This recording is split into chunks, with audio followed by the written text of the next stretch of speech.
You are listening to Comedy Club for Kids presents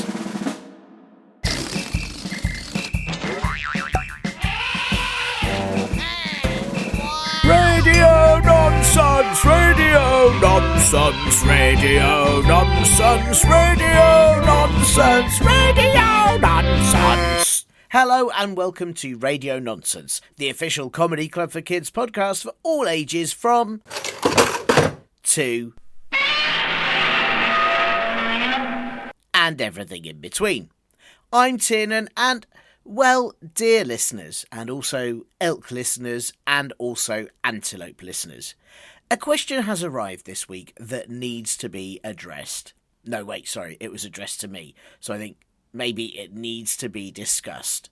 Except, wait, it's only me here at CC4KHQ, so I don't really know how I can discuss, unless, oh, hang on. Linda, are you around to discuss things today?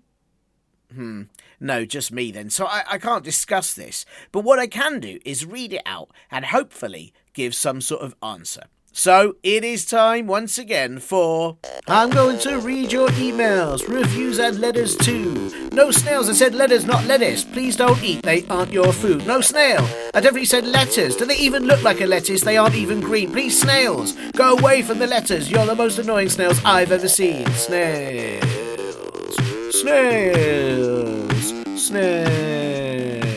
And now into the mailbag. Ugh, those snails. Ugh. Anyway, this letter is from long-time listener Beatrix, who says, Hi! My nickname is now Peanut Butter, because some people call me B, pronounced like B. Peanut Butter, that is a very good name. I find it quite odd we don't call honey peanut butter, as that would be a much better name for it. I also wanted to give you a stink box to keep stinky hippos in. Thank you so much. That is a really useful gift. Now I just need another 450 boxes to fit all the other hippos in. It's not fair to squish them in too much, otherwise all the smell gets a bit too much, even for them. And then she says, I also have a joke. What do you call a hippo mixed with a moose? A hippopotamus! Yes, I love it. That is brilliant. Would it be more or less stinky than a stinky hippo? It's hard to tell, isn't it? But right, now, here is the very important bit of Peanut Butter's letter. I have one more question, and I know I have been listening to the podcast for a very long time, and what I listened to it on doesn't have all the episodes, and I forgot. Anyway, why can't 100-year-olds listen to the podcast? My great-grandma is 100, and she loves funny podcasts. I wish she could listen. Bye! That is a very good question, B. Just why is it that 100-year-olds aren't allowed to listen to this show, and yet 99-year-olds are, and even 101-year-olds or anyone older? I know I say it every week on the show. I know I say that it is a rule of this show, but do you know, it's been so long since I made that rule that I too have completely forgotten. So, for the sake of your great-grandma, who's clearly great because it's in her name, I thought I would go back through all the old Radio Nonsense official records. Let me just get some of the dust off. Ah, yes. Once upon a time, a long, long time ago, in a galaxy far, far away. It was on a cold but warm night afternoon when, as coincidences do happen, a potato disguised as a lemon, 3 stinky hippos, and Linda, having never met each other before, all happened to pass each other on a muddy path in Nonsenseville. On seeing each other, the shock of encountering other such silly creations caused all 5 of them to slippeth in the muddeth and promptly fall into a very stinky pit and thusly and twastly become stuck. It was then that another passerby, one Tiernan of Comedy Club Ye Kids, did smell a smell emanating from this pitteth. On peering insideth, he declaredeth, these be the perfect ingredients to make a podcast, and so it was then that Radio of Nonsense did become so. Sorry, this is a very long book. I do wonder when it gets to the bit about 100-year-olds. Let me just skip a few more pages. And thusly the dog did grow a giant moustache and fly over all of the towneth, shouting, keep away from my hummus, and the crowd did applaud. That page was weird. Let me try another one.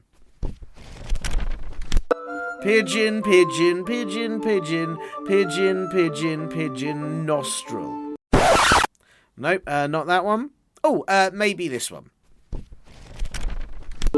It was then that Tiernan of Comedy Club Ye Kids did tell the listeners that should they have questions they did also need answering, then they should be asking their ancient groggy curmudgeons, sorry grown-ups, to help send ye email to podcast@comedyclubforkids.co.uk.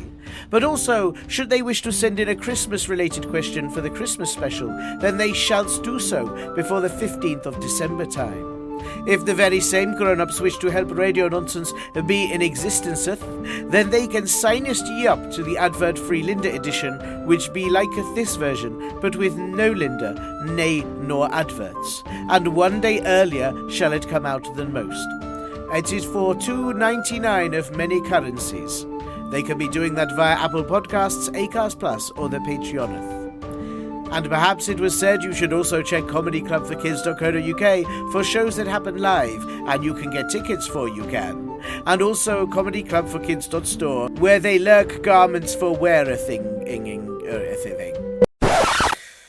Still nothing about 100-year-olds being banned, though. I will keep searching, and while I do, you all listen to this most importantest bit. Well, unless you're 100, that is, because you're still banned until I say otherwise.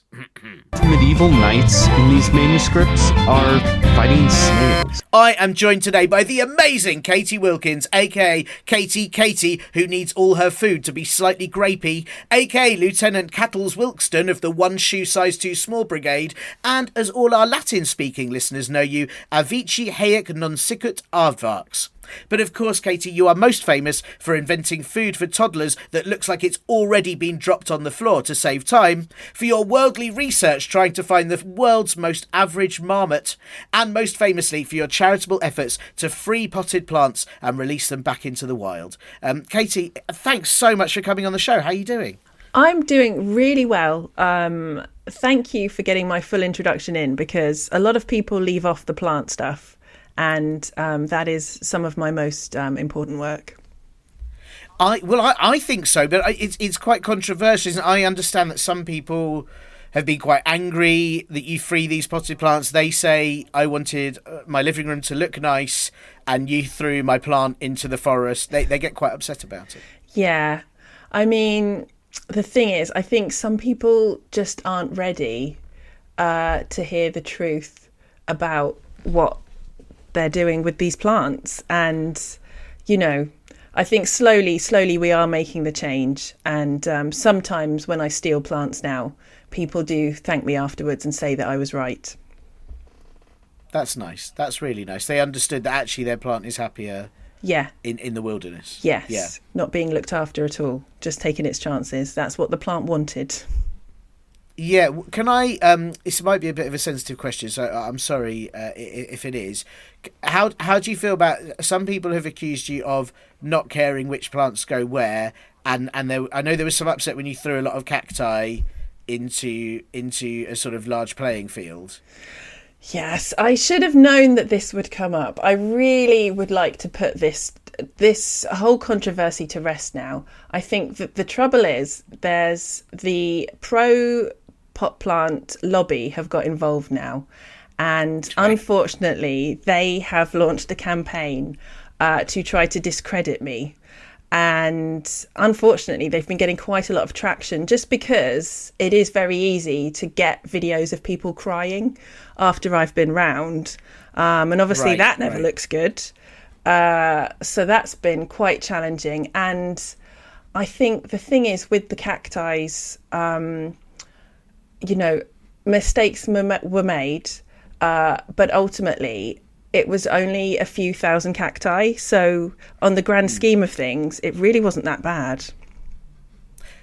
Yeah, I mean, I agree. Also, I'm going to go out there and say a lot of our listeners are children. Some of them are 4,000-year-old wizards. I mean, it's a long, complicated listenership. Sure. Some of our listeners are children. And they will know that when you play on playing fields, they get cuts and scrapes. They get cuts from just falling over their own feet and faces and landing on their bums, and and stones and gravel and, I don't know, misplaced snails. So a few extra scrapes from landing in several thousand cacti or whatever cactuses isn't going to be that's different, right? part of a normal childhood, I think. Yeah, that's right. Did you as a kid? I remember as a kid in the playground having to pull cactus needles out of my knees. Yeah, I think in the olden days there really were a lot more cacti everywhere, and I think we've probably forgotten, because everything's sort of health and safety now, and they got rid of all the cacti. But actually, I think some of the happiest days of my childhood was sort of rolling around in pain, wondering why there were so many cacti and trying to get them all off me again. Yeah, it's a good point, isn't it? I remember that when they sort of say, "Oh, it's break time," and you think, "Oh no, I've only just pulled out 4,000 cacti pines from my arm. I can't do this again." And how kids would kick a football and it would immediately pop. Yeah. On all the cacti, it was awful. Yeah. Yeah. Oh, the amount of times I've been shouted at for breaking a football. That's what childhood's all about. It is absolutely all about that, and and I like that you're taking us back there. You're throwing the it's not cactuses, is it? It's cacti. Like they've got one eye. Yes, absolutely, it's cacti, and no one needs to Google that. They just need to take our word for it. Yeah, I sometimes aren't sure. Because is it like it's not octopuses? It's got octopi, isn't it? Like they've got it. Like I can't remember when you put the eye instead of the scissors.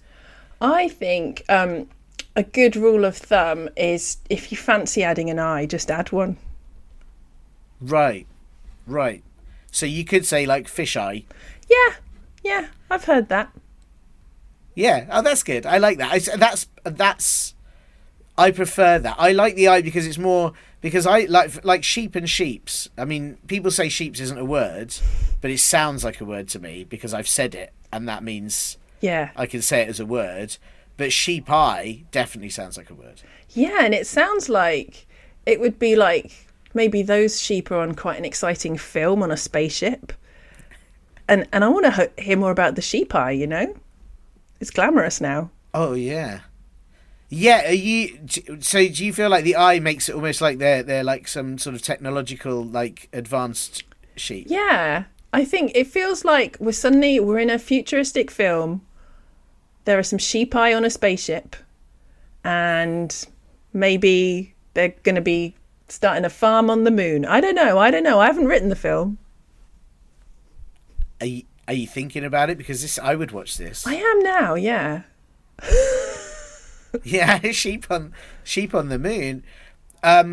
I feel like I'm asking you very controversial questions. I'm so sorry, Catie. This wasn't my plan, but it sort of naturally comes with the conversation, I think. Yeah. My worry is I don't know if you've ever thought about like counted sheep to go to sleep, but sometimes people think about sheep like jumping over a fence or something when they're counting them. And on the moon, if they jumped over the fence, they would just fly, like they'd jump so high. Yes. They may not come back. Yes, so then you would be shouting how many sheep have floated away into space. So what you'd probably have to do is have a big net, just in case. I mean, probably you could give the sheep anti-gravity boots. Gravity boots. Gravity boots. They've already got anti-gravity. Yeah. They need, so if you give the sheep little steel boots, and then they can still jump over the fence, but they won't float away. But if any of the sheep lose a shoe for whatever reason, and they start floating away, I think you could probably have, if you just had like maybe a net kind of hovering above them, and then you could start counting nets if you wanted as well. That's amazing. I mean, if anything, it sounds more relaxing to me. Sort of counting floating sheep, thinking about it. There's something quite soporific about floating sheep being caught by nets. There is. It's really nice. I suppose. Are you aware of Little Bo Peep? Are you aware of her? Do you know of her works? I am familiar with some of her works. Yes. Yeah, she would have a much harder time finding those sheep if they were lost in the vast. Yes. Sort of vastness of space. Yes, Little Bo Peep has lost her sheep, and now she needs a spaceship to find them. Yeah. But she must travel to the ends of the universe and back, finding these sheep. It feels like a very dramatic. There's your sci-fi. Yeah, I think she's the heroine of the sci-fi, and the sheep have scattered far and wide because she failed to attach the gravity boots adequately, which is a rookie mistake, actually. And as a space shepherd, she should have realised. But, you know, that's we've all got to start somewhere. So then she has to, it's kind of like a mission to find the sheep. What's that? It's kind of like a Ulysses or, you know, it's a kind of quest. It's a quest story to find all of the sheep and bring them back. I think it sounds incredibly exciting, actually. I would watch that. Yeah. I think. Yeah, and I think it's sort of... there are quite a lot of famous sci-fi programs where they travel the galaxy in search for something or other. Yeah. And actually sheep feels a lot more interesting to search for than... Sometimes they search for, I don't know, truth or civilizations or something that sounds... And you think, oh, why? Like, yeah. boring. I'm not invested in a civilization. I only actually care about sheep. Yeah, exactly. Like, do civilizations make you jumpers? I don't know, actually. I mean, they might do. I mean, a very small part of the civilization probably is engaged in making jumpers, but yeah, that's true. Yeah. I mean, nothing like compared to the amount of jumpers that the sheeps are providing. There's just no jeopardy if it's a civilization, but with a sheep, you've got a lot resting on it. That's true, and it could be they get anywhere as well. Like, you've really got to look for them. So yeah, this has Blockbuster written all over it, and you know, and I hope you are, you know, planning to maybe get started on this. Yeah, at some point in the future. I think I'm gonna, as soon as we finish here, I'm gonna start jotting this down. And registering a new domain name, Sheepeye. I love it. It's fantastic. Any thoughts for who you'd have in the cast? Is there anybody you'd like to see play these roles? I think for the casting, I might start off asking I might talk to Wallace and Gromit's people. Oh yeah. And just check if they're interested. But if not, then I might probably try and make an inflatable sheep to play the sheep. Because I think, you know, that will really keep costs down. Because I think films can get very expensive. That's true. You've really thought this through, actually. I'm very impressed. Have you got much experience in filmmaking? I know. Obviously, I would look through all your history to write about your accolades. I know a lot of what you've been up to, but I didn't see anything in there about filmmaking. But it seems you know quite a lot. Well, yes, I've dabbled. So you touched on, you know, the issues I've had with shoes being too small, and I did make a short film to promote awareness about that, Right. And it did very well at some festivals, actually.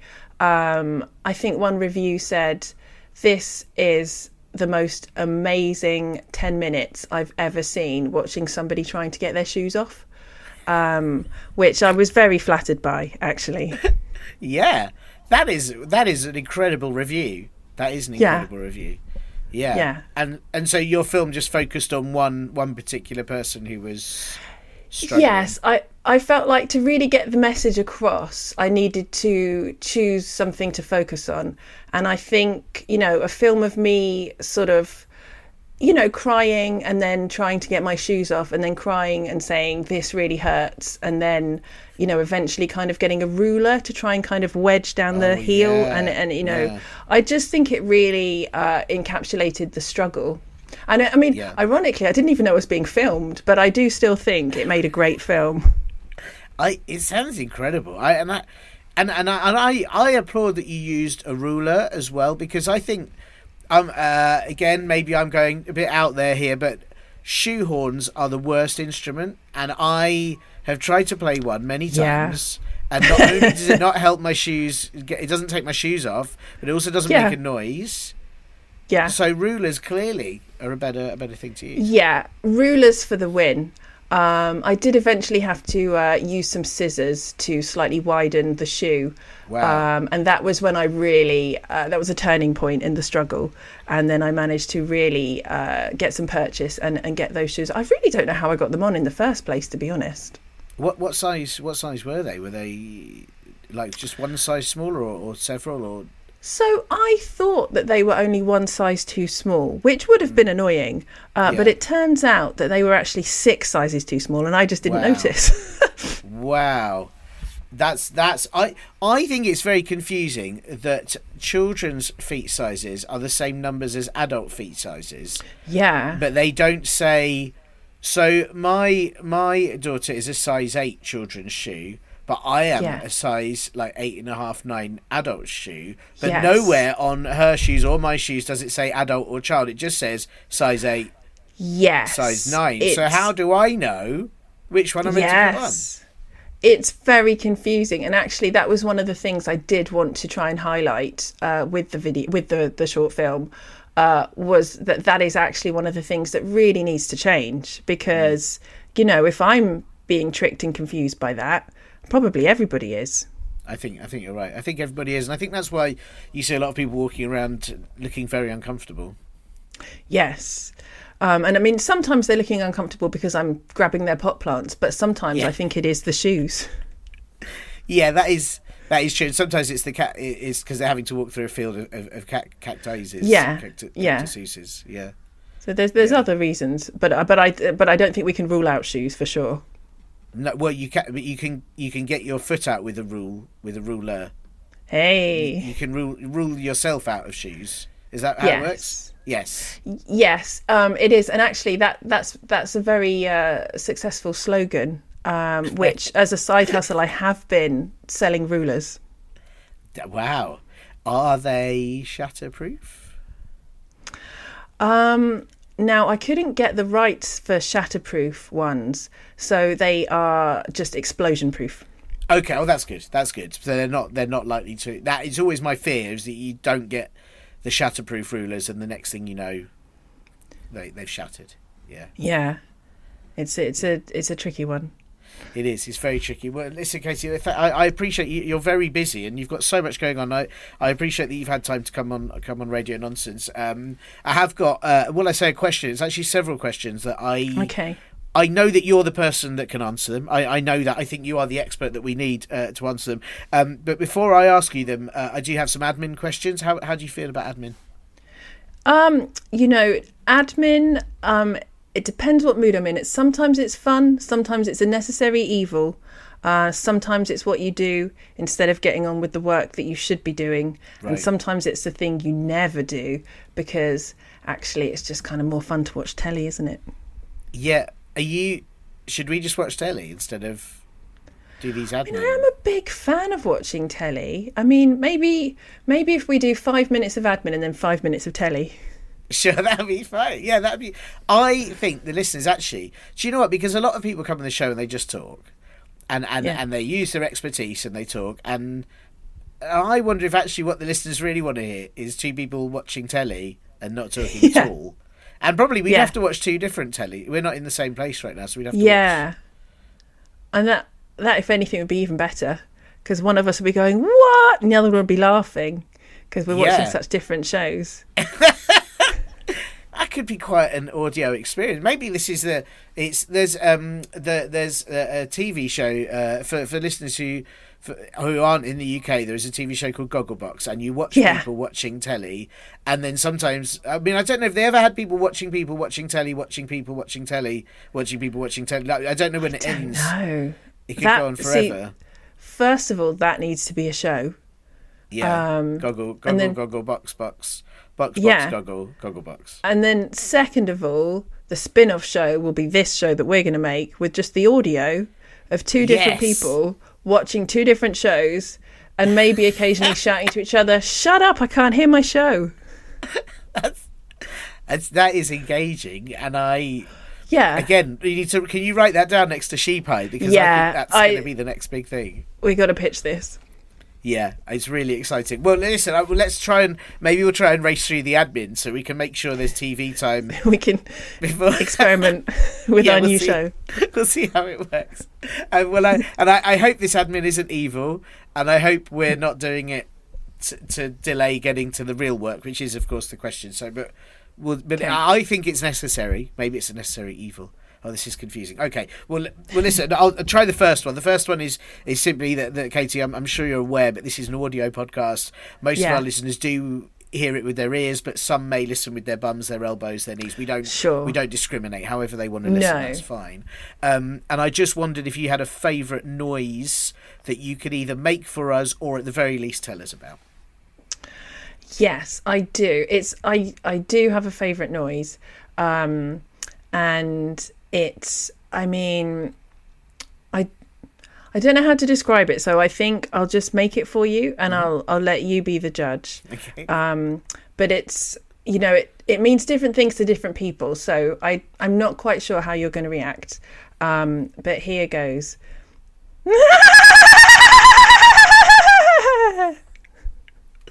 Wow, that was amazing. It was that was interesting because it's sort of a laugh, but it also sounds a bit like a machine kind of getting started. Yes. With, I think, maybe flashes of scary ghost. Yes. Yeah. Is it a ghost machine having like watching some great telly, or is it a ghost in a machine? Is it a ghost inside a telly watching it from the other side? Like, how's it? What do you feel it is? So it's kind of, I like to think of it as a sort of a haunted sheep robot laughing. That's really spot on. That's really good. And is that? Can I ask how you did you discover this noise by accident? Is it something you heard, you know, in real life, and you tried to imitate? Have you heard a haunted ghost sheep?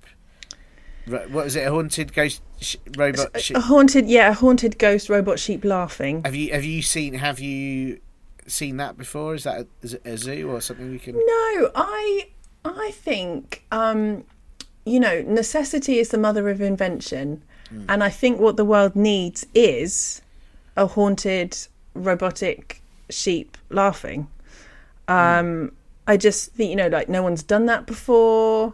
We've got sheep. We've even got sheep eye, probably. We've probably even got robot sheep somewhere. But are they haunted and are they laughing in a slightly weird way? No. So I'm the first to do that. I love it. And I'm going to go out there and I'm going to say, I don't know if you've... Well, in fact, I'm certain you will have had to go to petting zoos before, which are a lie. They're not a zoo. They're just a farm. Yeah. But because they've put the word petting, then they don't have to put a zebra in there. I don't understand how it works. But often they're quite boring, and it's just not. There's no sheep eyes, just sheep, maybe a goat, maybe a chicken, which you can't pet because like you can't even. And there's a pig, and they won't let you pet them. Like, anyway, it's really annoying. Yeah. What I'm saying is, if there was a haunted robot ghost sheep, like, laughing as you arrived, instantly that's a better experience. Right. This is what all the petting zoos need. I mean, I'm going to make a fortune if I can find a way to harness this brilliant noise that I've invented. But yeah, because those, you know, there's too much rip-off. Those chickens and sheep and goats are laughing at us. They're raking it in, and they're not even laughing in a haunted way. No, I'm just sort of thinking about the mechanics of this, and probably real mechanics. You've either got to make a robot sheep, or you've got to make a sheep part robot, and then you've got to let it die, and then it's got to also get haunted itself, perhaps by some other ghost, and then it's got to find something funny. There's a lot going on there. Yeah, you're right. Actually, it is complicated, but you know, all the best things in life are actually quite difficult to do, especially, it seems, everything I've ever tried to do. So I definitely think if anyone knows how to partly build it, then let it die, and then let it come back and be scary but still find something funny, if anyone can do that, it's going to be me. I believe in you, and I think you're right. You know, all these, you hear about these chefs that have added a little bit of this and a little bit of that and made this incredible creation, and what you're doing is basically the same, only it creates something slightly terrifying but hilarious and weird. This is a bit harder than you know, covering everything in ketchup. Thank you very much. I agree, and I hope you weren't thinking that that's what I was suggesting. I do think, were you to then cover the sheep in ketchup, that would also be amazing. But that's maybe a special event. I think maybe for Halloween, because that would probably, it's already quite a spooky thing. Yeah. So I think maybe for Halloween we dress the spooky laughing robot sheep up even more. And put, because some of the smaller children might find it a bit scary. That's true. But we could say it's ketchup. Like, what you worried about? Because I think it's important to sort of be mean to children if they're not doing exactly what you want to do whenever you decide. I think it's important to sort of yell at them a bit. I agree. I was going to say, though, by putting ketchup on it, they'll just want to eat it. Anything with ketchup on is then suddenly... That's food, true. We are going to have a lot of energetic 5-year-olds running on and licking it. Oh, that's true. That's a nightmare scenario. Yeah, and they might get electrocuted. Right. Probably something to think through, yeah. Yeah. I might have to adapt this slightly. Maybe if I put loads of salt in the ketchup, it won't taste very nice, and then they won't want to lick it. Idea. That's a good idea. And the first child that will lick it will get electrocuted, but at the same time will go, it's too salty, and then none of the other kids will.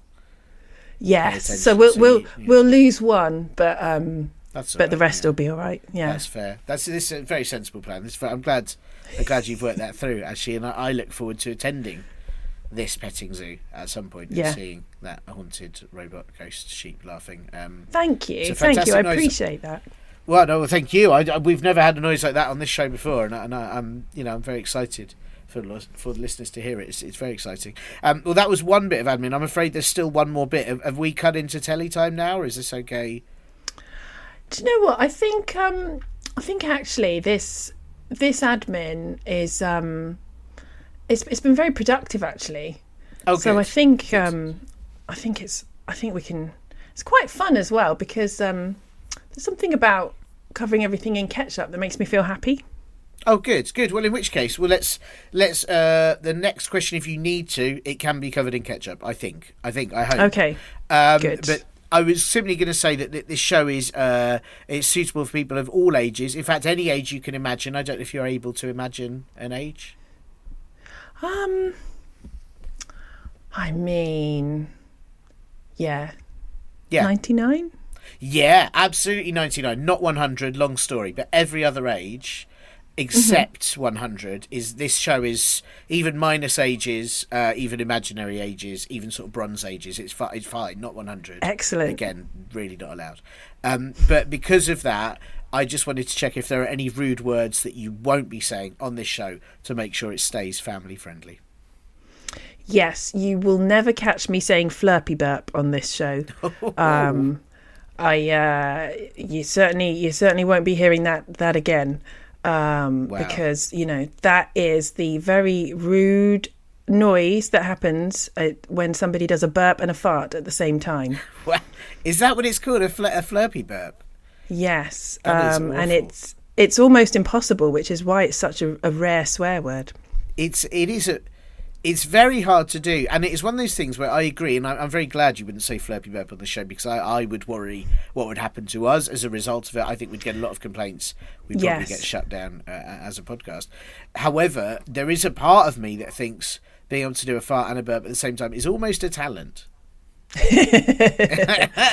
Well, yes. I mean, there is actually a whole underground scene where people do this as a performance piece. Right, is there? Right. So yes, people sort of gather in groups and they all... Yeah, right. And they have to... It's all very cloak and dagger, and they invite people to the show, and then they have to burn the invitation like it's Mission Impossible. And they have to keep moving location because the police are trying to shut them down because it's so rude. Wow. Am I allowed to ask, have you been to one of these events? Well, okay, you're going to get the exclusive scoop now. Yes, I have. Wow. And what was what would you say the highlight was? Is there a kind of final act who does a really large fart and a really large burp at the same time, or do they burp the alphabet? Or I mean, it's actually incredible. What these people do is like a Cirque du Soleil. It's actually right. it actually is incredible. They've trained for years. Actually, it's kind of sad that it's so frowned upon because it is so incredibly rude.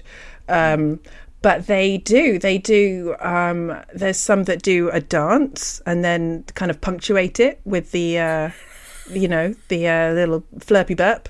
And then there are some that it's almost like an operatic, because you know how when people burp the alphabet, it's that, but like both ends, it's... wow, they can fart the alphabet at the same time as burping the alphabet. Burping the alphabet. I don't know how they do it. That is remarkable. Well, I mean, obviously, I wouldn't go to a Flirpy Burp event because it's too rude. But I wish I could go to a Flirpy Burp event. Yeah, it is something to behold, but terribly rude. It's awfully rude, but fascinating, absolutely fascinating.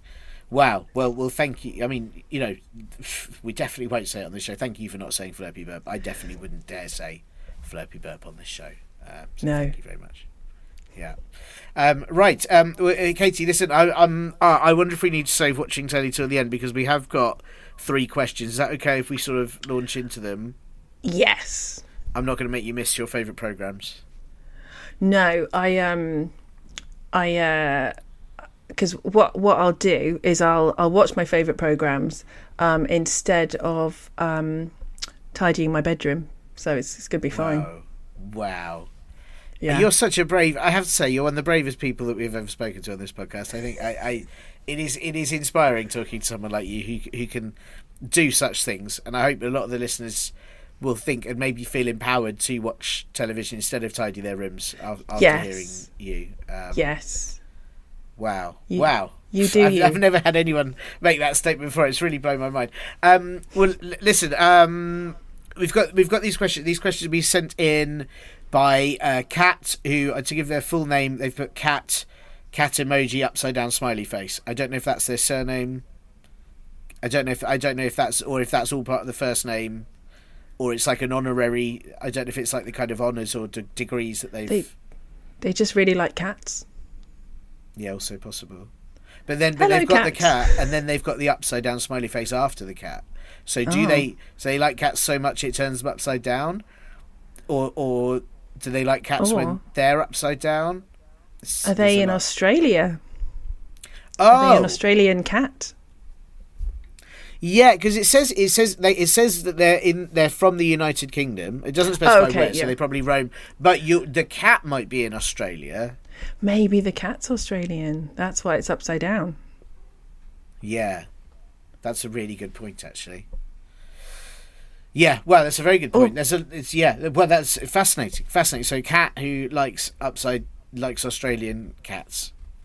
Or it could just be a cat that always likes to be upside down. Also true. Yeah, so they like to do anything that's awkward. So I can see that being the case. Well, Kat's asked 3 questions, which is I should say, Kat, that's a lot. What are you doing? But I think if we answer them quickly, then it should be okay. These are big questions, though, so we'll see how we fare. So, would you like them one at a time? Would you like them all said at once, really fast? Would you like them said backwards? Would you like them said in an annoying high-pitched voice? What's your preference to deal with these? One at a time, but after you finish the question, you have to go beep to show that that's the end of the first question. Okay, that's perfect. In which case, why don't sheep shrink in the rain? Beep. Excellent question. I think that beep's really working. Thanks. It's good punctuation. I heard a rumour that the reason that sheep don't shrink in the rain is because a wizard put a spell on them and created this sort of anti-shrink grass that they're always eating, and that's why. So it's the food. So I mean, firstly, well done, that wizard. That must have been a nightmare before I'm guessing there was a period where that hadn't happened, and all these sheep were getting super tiny. All these sheep? I don't know what sheep are. These sheep were getting super tiny. The sheep were also causing chaos, and the wizard went, sort this out. Yeah, I think at some point this wizard was a hero to his people because, he saved all the sheep. It was much easier. It's before they even got into space. We've got the sheep have had a whole history going on here. But he did them a solid and he stopped them shrinking with his spell. That's amazing. But now it's the food, it's the grass that they eat. So it's not them, it's the grass that they eat that is anti-shrinking. So if you were to give a sheep crisps instead of grass, would they shrink? Yes, and that is why you should never give a sheep crisps. Because they'll just immediately shrink. That's great advice, I think. That's great advice. Would you give a haunted robot ghost sheep that's laughing crisps? Now that is an excellent question. I think it might, if I'm going to go for it with this, I think probably I'll give them, what I'd have to do, if I'm going to give them crisps, what I'm going to need is another food that will make them big again, like in Alice in Wonderland. It's going to be like an eat me and a drink me kind of situation here. That's great. And also because haunted robot ghost sheep, but tiny, laughing, adorable. Yes. Like really cute. Yes. Yeah. Even covered in ketchup. That is lovely. Well, I have to say, Katie, you answered that one really. That was quick, and I feel that it was concise.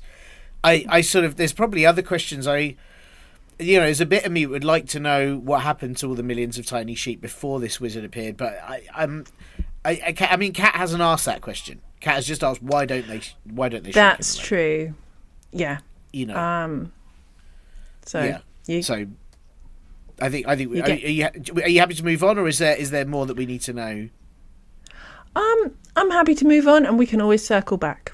That's great. I like it. That's great. And frankly, I think sometimes it's better. You don't want to. She's only interested in the not shrinking in the rain bit. She may already know the history before that. She may be missing the last page of the history book about sheep. That's right. That's right. And if she wants to know more, come right back again, Kat, and explain to us why your cat is upside down. Yes, absolutely brilliant point. We'll go to number 2 then, and I'm going to read this as it was written. We can discuss afterwards what she meant by it. But why are pops brown even when you eat food that is yellow? Beep. Excellent beep. Thank you very much. Thanks. Yeah. So do you now? I'm gonna go out on a limb here. Do you think she had meant to write poop? I think so. I don't think she means dads or no. When balloons burst. No. I don't think so. But she may. That's not something I've noticed being dominantly brown. When balloons burst? No, because I've seen a red balloon burst. Yeah. What about when bubbles burst? I haven't seen a red bubble. No. Have you? What about like some cereals are pops? That's true. She could be talking about Cocoa Pops. Yeah. Well, yeah. I mean, yeah. But the Cocoa Pops aren't affected by if you eat food that's yellow, you can still eat Cocoa Pops. You can have banana with Cocoa Pops, and like no one. No, that's true. And even if we were measuring sound, it goes from blue to red, doesn't it? With the sound stuff. Oh wow! So it's still not brown. I can't remember. It's gamma wave, whatever the wave is. It's like the Ninor sound of a thing. I have no. I didn't know sound had. I didn't know sound had colours. That's confused me. Something like if it's coming from far away, it's red, and then when it's going away, it's blue, or it might be the other way around. But it's like that Ninor sound of like. One of them's red and one of them's blue. Right. Does that depend on if it's from a police car or from a fire engine? I think so. Right. This is very. I am wondering. I mean, I'm going to go out on a limb here, possibly a leg limb or an arm limb, and I wonder if Kat meant mint poops, but maybe she calls them pops because they're sort of poops that just pop out. Or even maybe she means farts. Oh, a fart's brown? That's worrying. I think that's a Yeah. fart that's gone too far.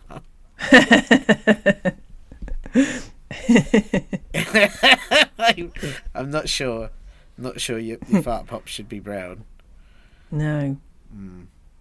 And if she is talking about poop, a fun experiment to do is if you eat enough blue icing, your poop will go green. Whoa. Yeah. That's amazing. Yeah, that's very Yeah. cool. Yeah. There's lots of things that make it change. Like beetroot can make it like go all red. Yeah. Yeah. Yeah. But the reason Yeah. Go on. No. I was going to say, because she asked if when you eat food that's yellow, what is it that makes it still brown?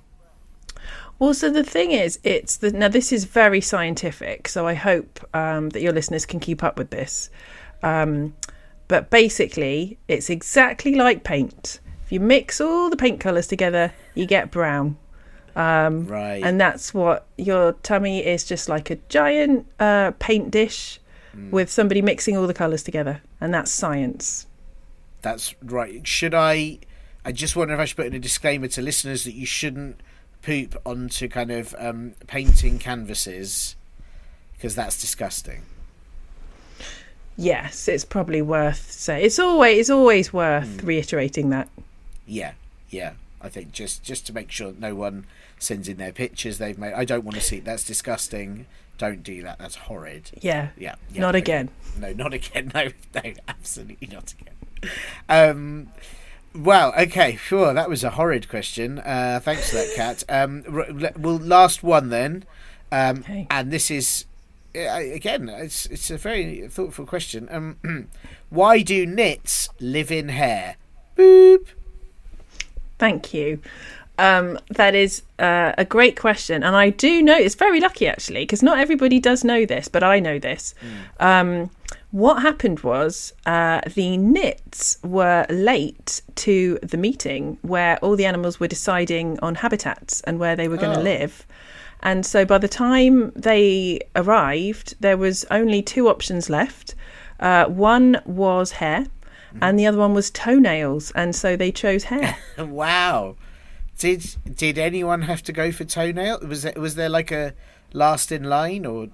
Yeah, there's a little fungi that lives on some toenails. That's poor them. Where did they want to live?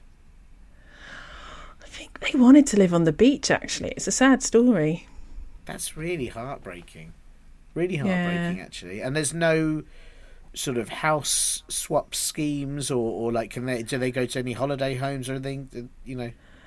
No, I think every 100 years there's a new meeting and all the animals have to meet up and, state their case and say, look, this toenail's not working for me, or look, this rabbit hole is cold, I would like to change, please. And everyone can plead their case.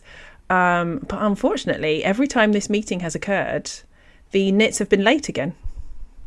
So it's really their fault. They need to sort of get themselves sorted. It's their own timekeeping that's holding them back. Is I don't want to sort of blame society for their timekeeping issues, but is the problem when you're living in hair? It's quite hard to get out of the hair unless someone uses a very fine comb to get you out of that hair. Yes, and actually you have touched on what some of the nits are saying, that it's really unfair because, lots of the other animals, can just swim to the meeting, but they are stuck in the hair, which, as you say, does take longer to get out of. So they're sort of saying, they've been set up to fail. They've not been set up for a win. And it's actually a bit of a conspiracy because somebody wants to keep them in that hair. That's very sad. Would you suggest that Kat, if she is to get nits, or to house nits, I suppose I should say, and give nits a habitat, a place to live, which is, I think, quite selfless and very kind, would it be good that, knowing when this meeting's coming around, maybe to I don't know, put them on a roller skate or... Yes, drop them off. The train, yeah, I don't know, yeah. Yeah, I think that's a much nicer thing to do, actually, because I think, you know, whenever anyone gets nits, they're like, oh no, I have to get rid of these nits. But they're not like, I know, I'll be nice and take them to their meeting that they keep missing. Yeah, maybe that's what we all need to do. You're right, yeah. we give nits a hard time, and maybe we need to be a bit thoughtful about it. Wow. Well, thank you, Catie. I mean, that was incredible answers to some very powerful questions. Yes, excellent questions from Kat. Really excellent questions from Kat and her upside down cat. And yeah, thank you. And I hope Kat is happy with those answers, particularly the sheep one. As I said, it was a very specific question. You answered very specifically about what she needed, and I assume that's enough. But wow, well, thank you, Catie. And have you got a lot going on for the rest of your life, or sort of next decade? What have you got going on? I've got. I'm going to be making some more films. I've started another short film. We've had to halt production because we ran into some trouble because there's been this whole backlash with the cacti, and they said that I was throwing cacti onto an endangered river conservation area, which is actually nonsense, and we are going to fight it. But for now, production has shut down on that. So I will hopefully get through that red tape and liberate the cacti into a nice bog. That sounds lovely. And also, I think there's nothing more that bog animals would like. I'm just guessing there's sort of bog animal trolls. I don't really know what lives in a bog. Trolls. Yeah, there are some trolls actually, and they're endangered apparently. But they looked fine. So if I don't know what they're endangered by, but it's not going to get nearer to them if it has to cross a lot of cactus seasons. Yeah, first. I think it's doing them a favour. Yeah, I think you're right. Well, very best of luck with it, and thank you again for coming on the show. Thank you very much for having me. This has been a treat. You see a super ugly medieval baby. Thanks so much to Catie Wilkins for taking time out of freeing all of those cactuses, to instead answer Kat's very important questions. And Kat, I do hope you liked your answer, but if not, please give any complaints that you have to a knit, and they'll take so long passing them on to me that I will likely never ever see it. As well as being a very top expert for radio nonsense, Catie is also an absolutely brilliant children's author and has written several hilarious kids' novels. There's You're Not the Boss of Me, The Weird Friends Fan Club, When Good Geeks Go Bad, and even more, and they're all for 9 to 12-year-olds, and they are available wherever you like getting books from, or even some places you don't like getting books from. Catie's latest book is going to be out next year, and it is called Cafe Chaos, My Family is Not a Piece of Cake. And here is a little bit of blurb all about it. Running a bustling cafe is Hope's family dream. It's just not hers. Hope has a lot on her plate starting secondary school, but a surprise side dish of outrageous auntie makes things extra spicy. While Dad and Gran battle it out in the kitchen, Mum tries to balance the books while serving quiche to hordes of hungry pensioners. Meanwhile, Hope's dramatic sister Stacey is determined to turn all of life into a stage, and her wishes he was on Wall Street cousin, Connor, decides to buy novelty costumes to advertise the business. And then Auntie Rita rocks up. Cafe Crumble is tipping straight into Cafe Chaos. Luckily for her family, Hope is there to save the day, though ideally this wouldn't involve dressing up as a giant ice cream and dancing outside the school gates. You'll laugh a lot, you'll cry with even more laughter, you'll develop a strange yearning for caroons, whatever they are. Welcome to Cafe Chaos. Doesn't that sound brilliant fun? I think it sounds amazing. I can't wait to read it. And it will be available for pre-order very, very soon, so keep your eyes peeled, as in open, not actually peeled. That would be disgusting. So that is Cafe Chaos by Catie Wilkins. And I've popped links to all of those things in the podcast blurb for this episode too. And don't forget, if you have a question that you need to have answered, then do get your ancient groggy curmudgeons, sorry, I mean grown-ups, to help you email me at podcast@comedyclub4kids.co.uk. And if you have questions for the Christmas special this year, make sure you send them in by December the 15th, otherwise they won't get to me in time to do the recording for that show. And those same grown-ups can support this show by signing up to the advert-free Linda edition on Apple Podcasts, Acast Plus or Patreon. Also, don't forget to check out our live shows at comedyclubforkids.co.uk and our t-shirts and book at comedyclubforkids.store. Okay, while you were listening to all that, I carried on looking through the Radio Nonsense records, and I found this. 'Twas when deciding which ages the Radio Nonsense could be for, the Tiernan didst think it should be suitable for all ages from 2 and all the many things that doth happen in between both of thee. But upon such a decision, a group of 100-year-olds did driveth up on their scooters and BMX bikes, and did shout rude and horrid words at Tiernan, such as, "Oi, bumface," "Hey, you noodle legs," and "Where's my supermarket receipt?" When Tiernan didst ask why such horrids was being yelled at it, the 100-year-olds said it, "We have letters from the royalty kings and queens because we is 100, and so that means you should do Radio Nonsense just for us and no one else, especially no one who is younger than 12 or anyone who is a broccoli in sunglasses." Now, Tiernan does not care for the broccoli and sunglasses listeners, they was the worstest. But he wanted Radio Nonsense to be for all, and shall nowt have beeneth bullied by these 100-year-olds with their fancy letters from Kingseth and Queenseth. So he did saith, "I shall ban 100-year-olds from this podcast, and then everyone else can listen without fear." And the 100-year-olds did boo and blow raspberries, and one even trod on Tiernan's newest shoes, and one did throw an old sock at his face.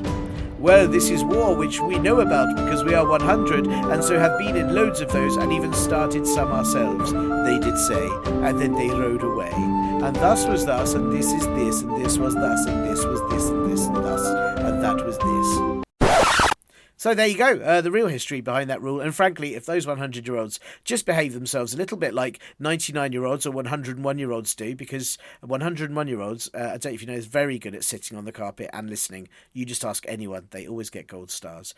So maybe then I would let the 100-year-olds listen. But B, your great-grandma sounds okay, so I'll give her a special pass unless she passes it round to other 100-year-olds and they listen, which she might do because 100-year-olds are sneaky like that. But if that happens, I will take away her special pass. What was that? A stinky slipper has been chucked through the window and it has a note attached. Remember, this is war. We're telling you because we'd forgotten ourselves and only just remembered, so thought you might need reminding too. You'll see, though, once we get back from our lovely cruise in the Mediterranean that will last at least 6 years.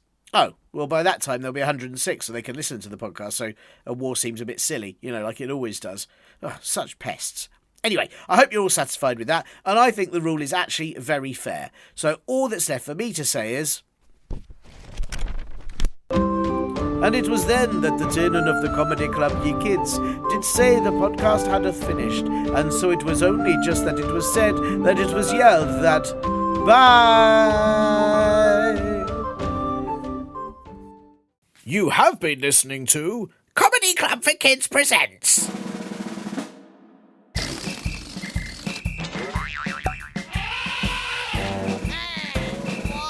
Radio Nonsense! Radio Nonsense! Radio Nonsense! Radio Nonsense! Radio Nonsense! It's the end.